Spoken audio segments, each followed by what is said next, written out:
प्रिय विद्यार्थियों, आज हम प्रबंध के सिद्धांतों की बारे में पढ़ेंगे, प्रबंध के सिद्धांतों को जानेंगे, प्रिंसिपल्स ऑफ मैनेजमेंट।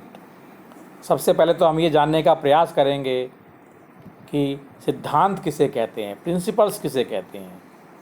सिद्धांत वे आधारभूत सत्य होते हैं जो किसी कार्य के कारण एवं प्रभाव रूपी संबंधों की व्याख्या करते हैं। या हम ये भी कह सकते हैं कि प्रबंध किसी कार्य या विचार का मार्गदर्शन करते हैं। यानी कि सिद्धांत ये प्रतिपादित करते हैं कि इस सिद्धांत को यदि काम में लिया जाएगा तो उसके संभावित परिणाम क्या होंगे। तो प्रबंध के सिद्धांत भी प्रबंध करने वालों को, प्रबंधकों को उनके कार्यों के संपादन में मार्गदर्शन करते हैं। लेकिन हमें ये ध्यान रखना चाहिए कि प्रबंध के सिद्धांत डिस्क्रिप्टिव होते हैं, प्रेडिक्टिव भी हो सकते हैं, लेकिन वह प्रिस्क्रिप्टिव यानी निदानात्मक नहीं होते। हम यह ठीक नहीं कह सकते कि ऐसा करने पर ऐसा ही होगा, ऐसा हो सकता है, ऐसा करने पर यह किया जाना चाहिए। एक सजेस्टिव है, लेकिन यह उसका निदानात्मक नहीं है। इस बात का हमें ध्यान रखना चाहिए। यद्यपि ये भी सही है कि प्रबंध के क्षेत्र में अनेक प्रबंध चिंतकों ने, प्रबंध शास्त्रियों ने रिसर्च और उनके परीक्षण के आधार पर, शोध और अध्ययन के आधार पर सिद्धांतों की रचना की है। फिर भी हमें ये नहीं भूलना चाहिए कि जो प्रबंध के जो सिद्धांत हैं वे समय और परिस्थितियों के सापेक्ष हैं, यानी कि उसके अनुसार परिवर्तनीय हैं। जैसा कि हम जानते हैं कि प्रबंधकीय कार्यों का जो संपादन किया जाता है वह एक गतिशील वातावरण में किया जाता है, और उस गतिशील वातावरण में मानवीय तत्व की केंद्रीय भूमिका होती है। इसलिए प्रबंध के सिद्धांत भौतिक विज्ञान के सिद्धांतों की तरह वेलोच नहीं हो सकते, ब्रह्म वाक्यों की तरह यानी कि एब्सोल्यूट न होकर गतिशील और लोचशील होते हैं।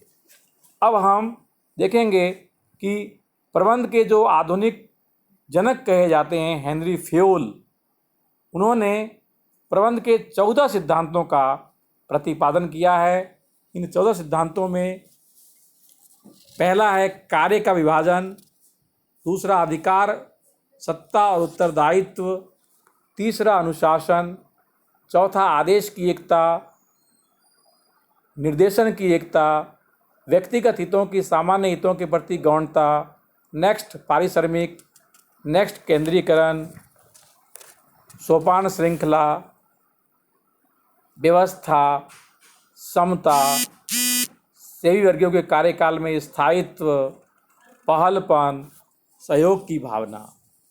इसके अलावा जो वैज्ञानिक प्रबंध के जनक हैं टेलर, उन्होंने भी प्रबंध के कुछ सिद्धांतों की बात की है। उसमें पहला सिद्धांत उनका है वैज्ञानिक प्रबंध के सिद्धांतों में कि व्यक्ति के कार्य के प्रत्येक अंश के लिए विज्ञान का विकास जो पुराने अंगूठा टेक नियम विधि का स्थान ले सके। दूसरा, श्रमिकों के वैज्ञानिक चयन, शिक्षण, प्रशिक्षण तथा विकास की समुचित व्यवस्था। तीसरा, संगठन तथा कार्य की वैज्ञानिक पद्धतियों को समाहित करने हेतु प्रबंध और श्रमिकों के बीच सहयोग। और चौथा, प्रबंध और श्रमिकों के बीच कार्य व उत्तरदायित्व का वैज्ञानिक वितरण। इसके अलावा भी प्रबंध के कुछ अन्य सिद्धांत हैं कि प्रबंध के विस्तार का सिद्धांत, principles of span of management, संतुलन का सिद्धांत, प्रिंसिपल्स ऑफ बैलेंस, अपवाद का सिद्धांत, एक्सेप्शन प्रिंसिपल्स, मानवीय संबंधों का सिद्धांत, प्रिंसिपल्स ऑफ ह्यूमन रिलेशंस, और समर्थित व सहभागी नेतृत्व का सिद्धांत, principles of supportive and participative leadership. इन सिद्धांतों का इन सिद्धांतों में सबसे जो प्रमुख सिद्धांत हैं वे हेनरी फ्यूल द्वारा प्रतिपादित प्रबंध के 14 सिद्धांत हैं, जिनकी व्याख्या हम आगामी व्याख्यान में करेंगे।